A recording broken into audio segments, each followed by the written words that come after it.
1988 U എയിലെ ഷാർജയിലേക്ക് കാർപ്പൻ്ററായി പോയതാണ് മുളവുകാട് സ്വദേശിയായ ജോൺസൺ. 1991 വരെ അദ്ദേഹം നാട്ടിലേക്ക് എത്തുകയും വിളിക്കുകയുമൊക്കെ ചെയ്യുമായിരുന്നു. പ്രവാസലോകം തന്നെ 25 വർഷങ്ങൾക്ക് മുമ്പ് ഇദ്ദേഹത്തെ കാണാതായ വാർത്ത കൊടുക്കുകയും നമ്മൾ അന്വേഷിക്കുകയും ചെയ്തിരുന്നുവെങ്കിലും നമുക്ക് ഇദ്ദേഹത്തെ കണ്ടെത്താനായില്ല. ഇന്ന് സമൂഹ മാധ്യമങ്ങളിൽ കൂടെയെങ്കിലും ജോൺസനെ തിരഞ്ഞു കണ്ടെത്താനാവുമോ എന്ന പ്രതീക്ഷയിലാണ് അദ്ദേഹത്തിൻ്റെ സഹോദരനായ ജോസിയും കൊച്ചാപ്പനായ ബേസിലും പ്രവാസ ലോകത്തിലെത്തിയിരിക്കുന്നത്. 25 വർഷം മുമ്പ് നിങ്ങളിവിടെ വന്നിരുന്നു അല്ലേ? ഞങ്ങൾ പരാജയപ്പെട്ട ഒരു കേസാണ്. ഞങ്ങളവിടെ വന്നതിൽ ഒരു 50-60% ആളുകളെ തിരിച്ചു കൊടുത്തിട്ടുണ്ട്. നിങ്ങളെ ഞങ്ങൾക്ക് സഹായിക്കാൻ കഴിഞ്ഞില്ല, ജോൺസനെ തിരിച്ചു കൊണ്ടുവരാൻ കഴിഞ്ഞില്ല. പക്ഷേ ഞങ്ങൾ അത്തരം ശ്രമങ്ങൾ വീണ്ടും തുടരുന്നു എന്നുള്ളതിൻ്റെ ഒരു ഇതാണ് ഇപ്പോൾ നിങ്ങളെ വിളിച്ചു നിങ്ങൾ വന്നപ്പോൾ ഞങ്ങൾ സ്വീകരിക്കാൻ കാരണം ഞങ്ങൾ ഈ ഞങ്ങളുടെ ഈ യജ്ഞം അല്ലെങ്കിൽ ഞങ്ങളുടെ ഈ അന്വേഷണം തുടർന്നു കൊണ്ടേയിരിക്കുന്നു. ഒരിക്കൽ പരാജയപ്പെട്ടു എന്ന് ചോദിച്ചാൽ ഞങ്ങൾ പിന്മാറുന്നില്ല. ജോൺസനെ കണ്ടെത്താൻ കഴിയും എന്നുള്ളത് തന്നെയാണ് ഞങ്ങൾ വിശ്വസിക്കുന്നത്. ജോൺസൺ ജീവിച്ചിരിക്കുന്നുണ്ടെങ്കിൽ ഉറപ്പായിട്ടും ഞങ്ങൾ കണ്ടെത്തിയിരിക്കും. അതിനുള്ള പരിശ്രമങ്ങളാണ് ഇപ്പോൾ നമ്മൾ നടത്താൻ പോകുന്നത്. 25 വർഷം മുമ്പ് നിങ്ങൾ ഞങ്ങളുടെ അടുത്തേക്ക് വന്നിട്ടുണ്ട്. അതായത് 2000 തന്നെ തുടങ്ങിയ കാലത്ത് തന്നെ വന്നിട്ടുണ്ട്. പക്ഷെ അന്നൊന്നും ഇത്രയും ഈ സാമൂഹ്യ മാധ്യമങ്ങളും ഇതൊന്നും ഇത്ര ശക്തമല്ല. നമ്മളും ആ കാലത്തൊക്കെ നമ്മൾ നല്ലോണം ആളുകൾ കണ്ടിരുന്നതാണ്. എങ്കിൽ പോലും ഇത്രയും വ്യാപകമായിട്ട് ആളുകളെ കാണാതാകുന്നൊരു കാലം ഇതിനു മുമ്പ് ഉണ്ടായിട്ടില്ല.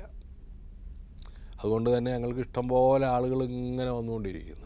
അപ്പോൾ ഇതൊരു പുതിയ ലോകമാണ് എന്നുള്ളതുകൊണ്ട് 25 വർഷമായിട്ടും ജോൺസൺ തിരിച്ചു വന്നില്ല എന്നുള്ള ഒരു ഇതിൽ നിങ്ങളെ പിന്നെ അന്വേഷിച്ചോ? എന്താണ് നിങ്ങളുടെ ഭാഗത്തു നിന്ന് കേൾക്കട്ടെ? 25 വർഷത്തെ ആ സമയത്ത് നമ്മൾ അന്വേഷിച്ചിരുന്നു. ആ സമയത്ത് അന്നത്തെ MPയുടെ അടുത്ത് നമ്മൾ ലെറ്ററായിട്ട് പോവുകയും എംബസിക്ക് ലെറ്റർ വിടുകയും ആ കമ്പനിക്ക് വിടുകയൊക്കെ ചെയ്തിരുന്നു. കമ്പനി എന്താ പറയുന്നത്? കമ്പനി പറയുന്നത് ഇയാൾ നേരത്തെ ഇടയ്ക്ക് ചാടിപ്പോയിട്ടുണ്ട്, അപ്പോൾ ഇപ്പോഴും വീണ്ടും ചാടിപ്പോയതായിരിക്കാം എന്നാണ് കമ്പനി പറഞ്ഞത്. കല്യാണമൊന്നും കഴിച്ചല്ലേ? ഇല്ല, കല്യാണം കഴിച്ചിരുന്നില്ല. ഇപ്പോൾ എത്ര വയസ്സുണ്ടാവും? ഇപ്പോൾ ഒരു 57 വയസ്സുണ്ടാവണം. മദ്യപാനുണ്ട്.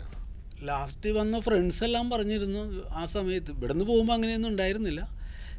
ആദ്യം വന്നു, വെക്കേഷൻ വന്നു, വീണ്ടും പോയതിന് ശേഷം അവരുടെ ഫ്രണ്ട്സ് എല്ലാം വന്നപ്പോൾ അല്പം കഴിക്കുന്ന കൂട്ടത്തിലായിരുന്നു എന്ന് പറഞ്ഞറിഞ്ഞു. അത്രേ ഉള്ളൂ. പൂർണ്ണ മദ്യപാനിയാണെന്നൊന്നും അങ്ങനെ നമുക്ക് പറയാൻ സുഹൃത്തുക്കൾ ആരെങ്കിലും? സുഹൃത്തുക്കൾ വന്നപ്പോഴാണ് പറഞ്ഞത് ഇപ്പോൾ അവൻ അല്പം വെള്ളമടിയൊക്കെ ഉണ്ട്, നിങ്ങൾ അവനെ വിളിച്ച് ഇങ്ങോട്ട് കൊണ്ടുപോരി. ഈ അടുത്ത കാലത്ത് ഇപ്പോൾ നമ്മളിപ്പോൾ 2000 ഇവിടെ വന്നത്. ഇപ്പോൾ 25 വർഷമായി. ഇപ്പോൾ 2-3 വർഷത്തിനിടയ്ക്ക് നിങ്ങൾ വല്ല അന്വേഷണവും നടത്തിയോ? 2-3 വർഷത്തിനിടയ്ക്ക് അന്വേഷിച്ചിട്ടില്ല. ഇത്രയും വർഷങ്ങൾ കഴിഞ്ഞിട്ട് പിന്നെ നമ്മൾ എന്ത് പറഞ്ഞ് എവിടെ ചെന്നാലും. ഇപ്പോൾ ആരൊക്കെ ഉണ്ട് ജോൺസന്?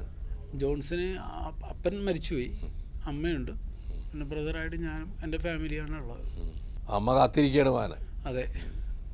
നമ്മൾ വീണ്ടും അന്വേഷിക്കുക എന്നുള്ളതാണ് നമുക്ക് തോന്നുന്ന ഒരു യുക്തി. അത് ശരിയായിക്കൊള്ളുന്നില്ല. പക്ഷേ നമ്മൾ പൂർണ്ണ ശതമാനമായിട്ടും നമ്മൾ വിജയിക്കണം എന്നുമില്ല. എന്നാൽ നമ്മളതല്ല, നമ്മൾ വിജയിക്കുമെന്നുള്ള പ്രതീക്ഷയോടു കൂടിയാണ് നിങ്ങളെ ഇപ്പോൾ മുന്നിലിരുത്തി സംസാരിക്കുന്നത്. ഇത് തന്നെയാണ് പ്രവാസികളോട് എനിക്ക് പറയാനുള്ളത്. 25 വർഷം കഴിഞ്ഞിട്ട് ഇത്തരത്തിലുള്ള ഒരു കേസ് വീണ്ടും എടുക്കുമ്പോൾ പലരും ചോദിക്കും നിങ്ങൾക്ക് കഴിഞ്ഞില്ലല്ലോ എന്നൊക്കെ ചോദിക്കും. അതൊന്നും ഞങ്ങൾക്കൊരു മാനക്കടവുമില്ല.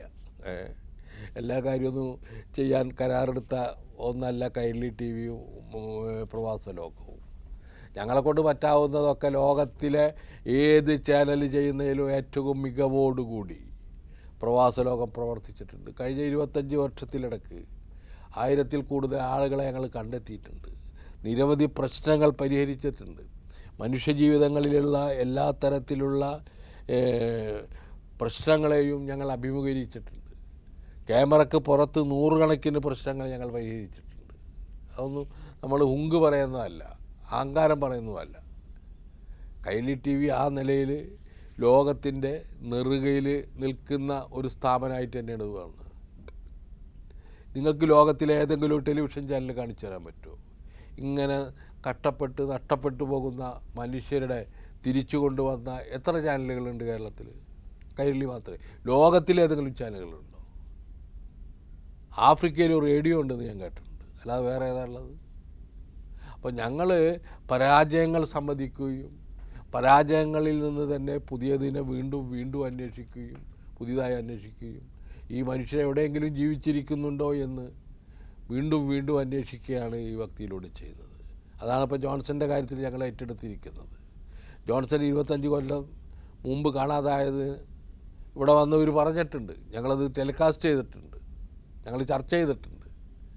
25 കൊല്ലം കഴിഞ്ഞിട്ട് വീണ്ടും കാണുന്നില്ല എന്ന് പറയുമ്പോൾ അവരോട് വരാൻ പറഞ്ഞ് ഞങ്ങൾ ഒളിച്ചു വയ്ക്കുന്നവരൊന്നുമല്ല. ഞങ്ങൾ കൃത്യമായിട്ട് ഞങ്ങളുടെ നിലപാടുകൾ പറയുന്ന ഒരു ചാനലാണത്.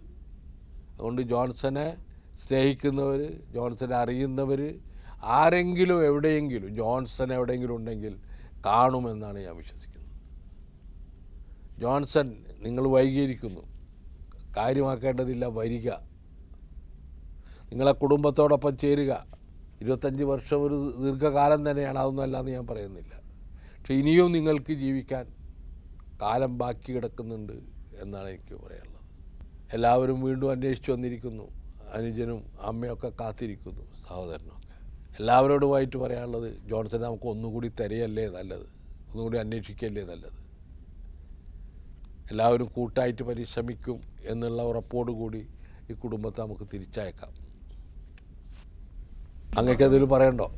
91 വന്ന് പോയതിന് ശേഷം വളരെ സന്തോഷമായിട്ടാണ് 91 ലീവ് കഴിഞ്ഞ് പോയത്. എല്ലാവർക്കും മിക്കവാറും ഞങ്ങളുടെ എല്ലാ കുടുംബങ്ങളിലും സമ്മാനമൊക്കെ തന്നു പോയതാണ്. പിന്നെ അതിനെക്കുറിച്ചൊരു വിവരവുമില്ല. പ്രവാസി ലോകം പുതിയ സാഹചര്യം വെച്ചുകൊണ്ട് ഞങ്ങൾക്ക് ഞങ്ങളുടെ ജോൺസനെ തിരിച്ചു തരും എന്നുള്ള പൂർണ്ണ വിശ്വാസമുണ്ട് ഞങ്ങൾക്ക്. അതിനുവേണ്ടി കാത്തിരിക്കുന്നൊരമ്മയുണ്ട്, ഏതു നേരവും പ്രാർത്ഥനയായിട്ട് നിൽക്കുന്നൊരു അമ്മയുണ്ട്. ജോൺസൺ എവിടെയെങ്കിലും വെച്ച് ഇത് കാണണമെന്നുണ്ടെങ്കിൽ ഒരു വിഷമം കൂടാണ്ട് നിന്നെ 2 കൈ നീട്ടി സ്വീകരിക്കാൻ ഞങ്ങളെല്ലാവരും തയ്യാറാണ്. നീ വന്ന, നീ മടിച്ച് നിൽക്കരുത്. ഇതിനുവേണ്ടി ഞങ്ങൾക്ക് വേണ്ടി ഇത്രയും ബുദ്ധിമുട്ടുന്ന ചാനലിലെ വളരെ ഞങ്ങളുടെ നന്ദി രേഖപ്പെടുത്തുകയാണ്.